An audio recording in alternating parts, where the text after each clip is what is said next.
안녕하세요. 한국지방행정연구원 김민영 부연구위원이라고 합니다. 오늘은 일본의 지방 인구 감소 대응 사례에 대해서 소개해 드리려고 합니다. 우리나라에서도 지방 인구 감소 문제가 연일 대두되고 있죠. 지방에서는 청년 인구가 없다.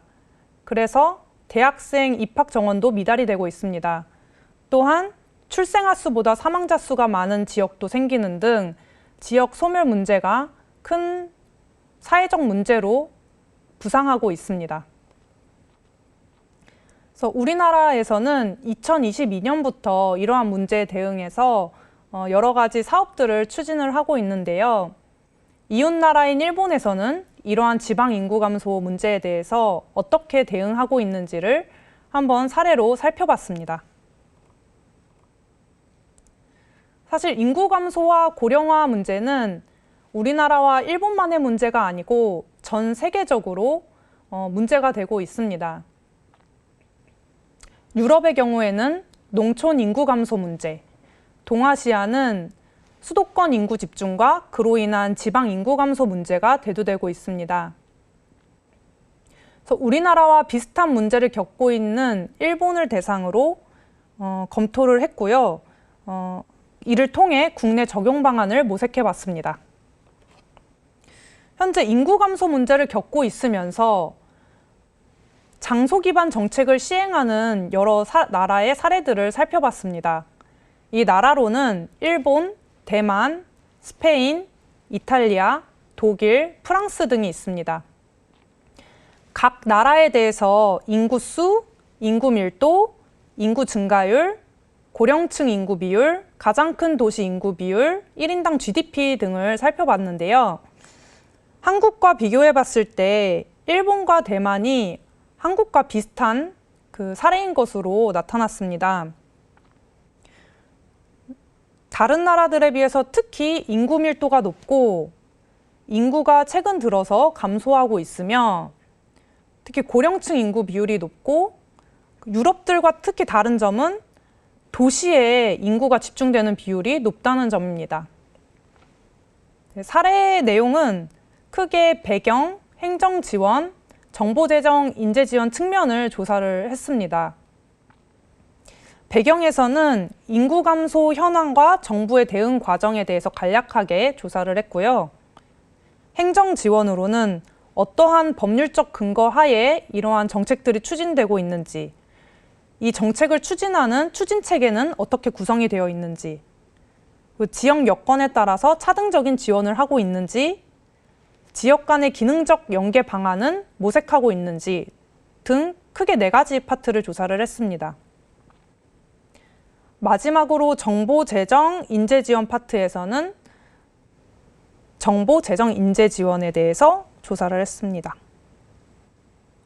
그래서 일본은 2008년을 정점으로 인구가 감소하기 시작했으며 고령화가 빠르게 진행되고 있는 나라입니다. 2023년 기준 데이터를 보면 일본 인구는 약 1억 2천만 명 정도이고 65세 이상 인구는 이러한 전체 인구의 28.4%를 차지하여 초고령 사회에 진입한 국가입니다. 도쿄권에는 일본 인구의 약 29%가 집중이 되어 있어서 수도권 인구 집중 문제가 심각하고요. 우리나라와 비슷하다고 볼 수 있죠. 우리나라는 수도권의 전체 인구의 약 50%가 집중이 되어 있기 때문에 일본이 적절한 사례라고 생각이 됐습니다. 그래서 일본은 우리나라보다 인구 감소가 먼저 일어났기 때문에 2014년부터 관련된 정책적인 노력을 기울이고 있습니다. 2014년에 어떤 것들이 진행이 됐냐 보면 마을 사람 일자리 창생법이 제정이 되었고요.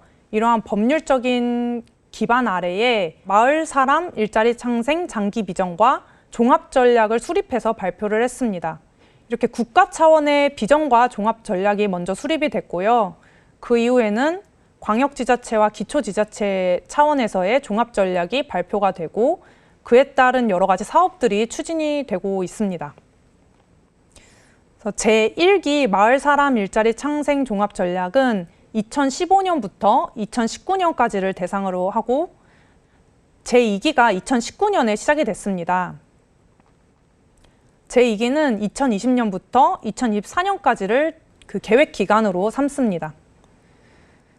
근데 2024년이 도래하기 전에 2022년에 이 마을 사람 일자리 창생 종합 전략이 디지털 전원도시 국가구상 종합 전략이라는 명칭으로 바뀌어서 현재까지 이어지고 있습니다.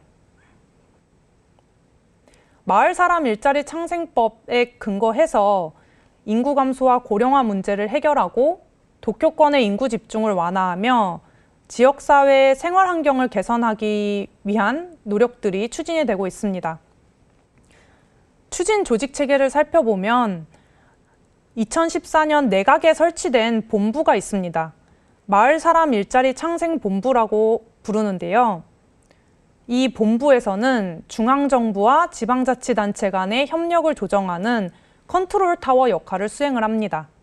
그리고 이제 광역지방자치단체와 기초지방자치단체에서는 지방판 종합 전략을 수립을 해서 중앙정부의 정책 패키지를 활용해서 지역 특성에 맞는 전략을 수립하고 실행하고 있습니다. 광역지방자치단체 같은 경우에는 특히나 광역과 지방자치단체 사이의 시책 방향의 일관성을 유지하는 기능을 담당하고 있고요. 기초지자체에서는 자신의 지역 특색과 자원을 고려해서 지역 실정에 맞는 시책을 수립하고 있습니다. 우리나라는 229개 시군구 중에 89개 시군구가 인구 감소 지역으로 지정이 되어 있습니다. 또한 이러한 지역을 대상으로 행재정 지원이 이루어지고 있죠. 그래서 지역 여건에 따라서 차등적인 지원이 이루어지고 있는 구조인데요. 일본의 경우에는 어떻게 정책이 추진되고 있는지를 살펴봤습니다. 일본은 특정한 지자체에서만 행재정 지원이 이루어지지 않고 거의 모든 지자체에서 마을 사람 일자리 창생 종합 전략을 수립하고 있습니다. 즉, 일본은 인구 감소의 심각성과 재정 여건과는 무관하게 모든 지역에서 지방판 종합 전략을 수립하고 있습니다. 또 우리나라 같은 경우에는 지역에서 지방소멸대응기금 투자계획서를 수립을 하면 그 투자계획 수립서 안에는 다양한 사업들이 포함이 되는데요. 그 투자계획서 전체에 대한 평가를 바탕으로 차등 지원이 이루어지고 있습니다. 일본의 경우에는 지방자치단체가 제출한 개별 사업계획에 대한 평가를 바탕으로 교부금이 지원이 되고 있습니다. 즉, 일본은 개별 사업에 대한 평가를 바탕으로 지원 여부를 결정하고 있으며 우리나라와는 다르게 지역 여건에 따라 행재정 지원 수준이 결정되는 구조는 아닙니다. 한편 우리나라 인구 감소 지역과 유사한 개념으로 일본의 과소 지역이 있습니다. 과소 지역은 일본의 인구와 재정력 두 가지 요건을 모두 충족하는 시정촌을 의미하는데요. 과소 지역을 대상으로 지원하는 정책을 과소대책이라고 부릅니다. 이 과소대책은 3대 대도시권으로 인구 유출로 지역사회 기반이 무너지는 것을 막기 위해서 시작된 정책입니다. 1970년부터 시작이 된 굉장히 오래된 정책이고요. 과소지역에 대해서는 재정, 행정, 금융, 그리고 세제 조치 외에도 교부금이나 다양한 정책적인 그 지원이 이루어지고 있습니다. 과소지역은 전부과소, 간주과소, 일부과소 등 세 가지 세부적인 유형으로 구분이 됩니다. 그렇지만 이러한 유형 간에 지원 조치에 차등을 두거나 좀 단계적인 조치를 시행하지는 않고 있습니다. 그래서 1970년부터 시행된 이러한 과소대책은 마을 사람 일자리 창생 종합 전략이라는 앞서 설명드린 그러한 큰 전략 안에서 새롭게 재구성돼서 지속적으로 추진이 되고 있습니다. 우리나라 인구 감소 지역 지원 특별법에 보시면 지역 간의 기능적 연계를 강화하자, 지역 간 연계 협력을 도모하자는 내용이 담겨 있습니다. 그래서 일본에서는 이러한 지역 간 기능적 연계를 어떤 방식으로 추진하고 있는지를 살펴봤습니다. 일본 정부는 공통의 어떤 지역이 해결해야 할 공통의 사회 문제가 있거나 지역이 추구하는 이상향이 비슷한 경우에 지역 개별적으로 대응하기보다는 지역 간 협력이 중요하다는 점을 인식을 하고 있습니다. 이 점이 제1기 지방창생 종합전략에서 잘 드러나는데요. 시대에 맞는 지역을 만들고 안심할 수 있는 삶을 보장하며 지역과 지역을 연계한다라는 세부 목표가 있습니다. 이 목표에서 보면은 지역과 지역을 연계한다는 점에서 지역 간 기능적 연계를 굉장히 중요하게 여기고 있다는 것을 확인할 수 있습니다. 그럼 어떤 방식으로 지역 연계가 가능할 수 있을까요? 여기서는 크게 두 가지를 제시를 하고 있습니다. 도시를 컴팩트화하고 주변 도시와 네트워크를 형성해 나가자. 두 번째는 정주자리권과 연계중추 도시권을 형성하자는 내용입니다. 정주자리권과 연계중추 도시권에 대해서는 다음 슬라이드에서 설명을 드리겠습니다. 이 슬라이드는 일본이 다양한 권역 만들기 계획을 도식화해서 나타내는 그림이라고 보시면 되는데요. 광역권역 형성에 해당되는 게 정주자리권과 연계중추 도시권입니다. 그래서 정주자리권을 보시면 지방에서 수도권이나 도시권으로 인구가 바로 유출되는 것을 막기 위해서 인구 댐 기능을 하는 권역을 만들자는 목표를 가지고 구상이 되는 권역입니다. 그래서 실질적으로는 인구 5만 명 이상 그 중심시와 인근 기초지자체가 연계해서 지방권의 정주 수용댐을 형성하는 구조입니다.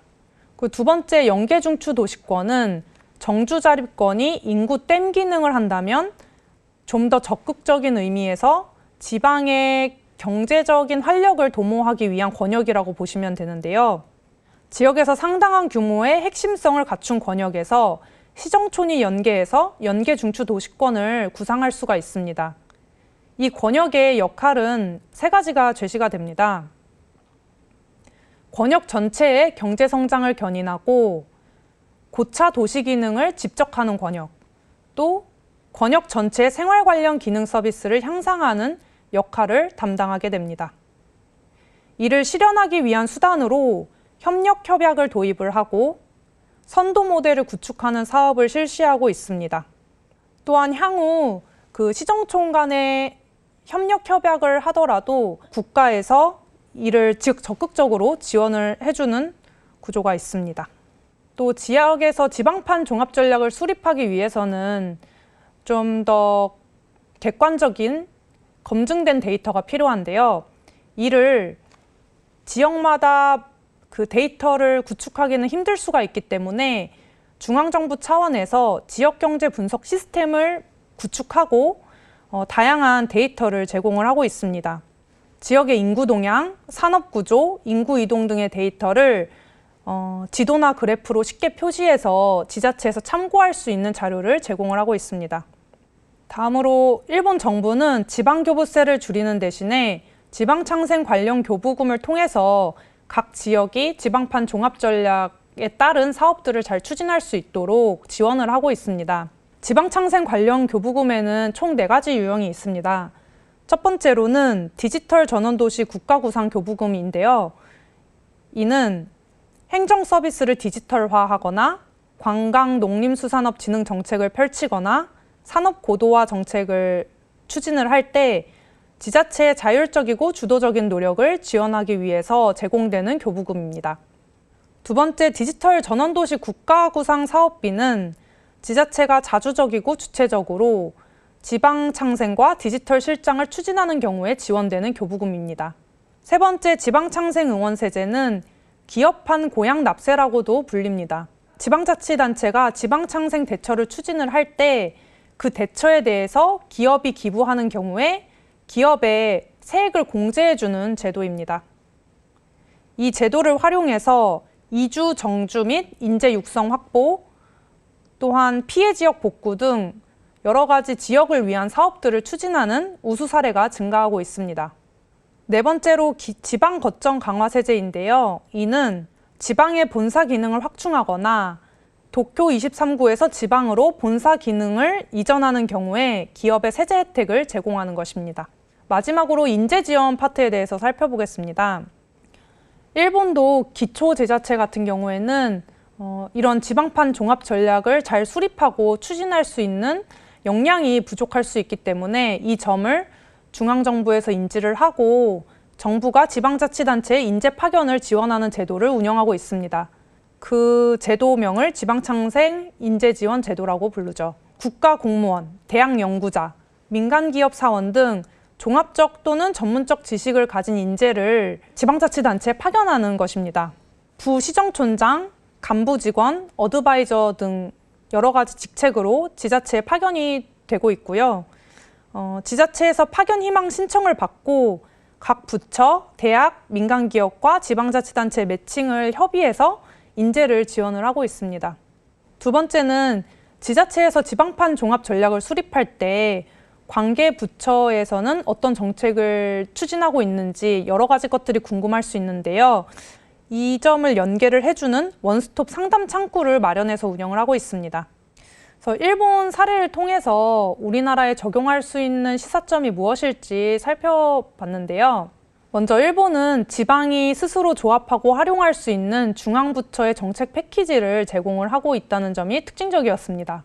우리나라 같은 경우에도 중앙부처에서 지방의 인구 감소에 대응하기 위한 다양한 정책들이 추진이 되고 있는데 이것들을 패키지 형태로 모아서 지자체가 알 수 있도록 제공을 한다면 지방의 인구 감소 대응 문제에 대응하는데 좀 더 효과적일 것이라고 생각이 됩니다. 또한 우리나라는 기초지방자치단체 수준에서 지방소멸대응기금 투자계획서를 매년 수립을 하고 있습니다. 매년 그렇게 수립된 투자계획서에 대해서는 평가를 받고 등급을 매겨서 차등 지원이 이루어지는 구조로 되어 있는데요.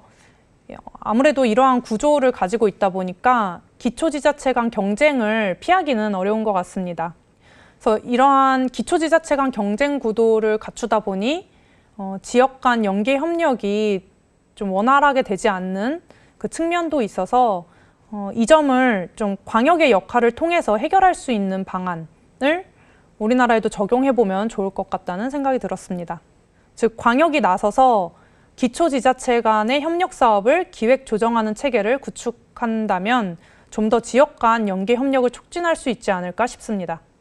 또 현재 수립된 그 전략과 시책을 보면 기초지자체 간의 대동소이한 사업들이 이루어지고 있는 경우들도 있습니다. 모든 지역에서 청년 인구를 유입하겠다, 주거지를 아파트를 공급하겠다 이런 식의 사업들이 이루어지고 있는데요. 좀 더 하나의 권역 내에서 기초지자체 간에 각각의 가진 특화된 역할이나 기능을 살려가면서 지방의 인구 감소 문제에 대응하기 위해서는 이를 좀 조정할 수 있는 역할이 필요할 것 같습니다.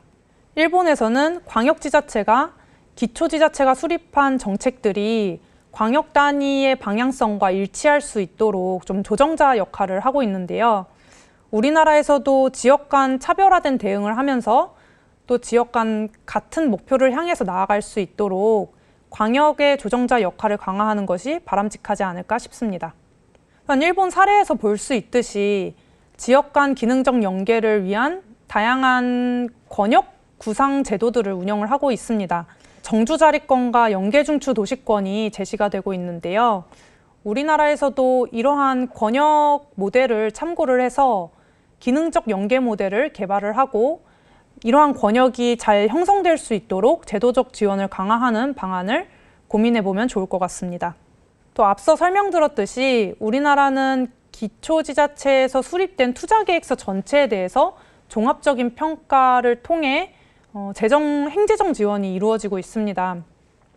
반면에 일본 같은 경우에는 개별 사업이 적정하고 타당한 경우에 재정 지원이 이루어지고 있죠. 그래서 이 둘의 장단점이 있는데 이 두 개를 결합해서 인구 감소 대응에 얼마나 실질적인 기여를 하는지를 함께 평가를 해서 그 재정 지원의 지속 가능성을 높이기 위한 노력도 필요할 것으로 보입니다. 다음으로 일본은 기업의 참여를 유도하는 그런 세제 혜택을 제공을 하고 있는 부분이 있습니다. 지방 기업판 고양 납세와 지방 거점 강화 세제가 기업과 민간의 참여를 유도하는 지원책이라고 볼 수가 있는데요.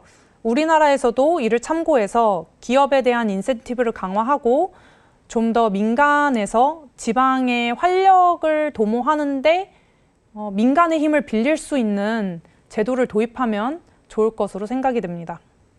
마지막으로 그 시군 단위에서 지방소멸대응기금 투자계획서를 수립을 하고 있는데 지방의 어떤 정책 기획 역량 그리고 정책 설계 역량을 키우기 위해서 전문 인력을 파견하는 제도도 좀 고려해 보면 좋을 것 같습니다. 그래서 공무원이나 연구자, 민간 전문가 등을 그런 인재를 지역에 파견해서 지역의 대응 역량을 강화하는 그런 정책도 도입해 보면 좋을 것 같습니다. 네, 오늘 일본 사례에 대해서 살펴봤는데요. 일본이 어떠한 인구 감소 문제에 직면해 있는지, 그리고 이를 해결하기 위해서 2014년부터 어떠한 노력들을 기울이고 있는지를 살펴봤습니다. 우리나라는 2022년부터 인구 감소에 대응하기 위한 여러 가지 노력들을 추진하고 있기 때문에 좀 더 그런 정책적인 고도화가 필요한 시점이라고 할 수가 있는데요. 일본의 선진 사례를 참고해서 우리나라에 적용할 수 있는 부분들을 참고를 한다면 우리나라가 인구 감소 대응하는 데 있어서 좀 더 도움이 될 것이라고 생각이 됩니다. 오늘 시청해 주셔서 감사드립니다.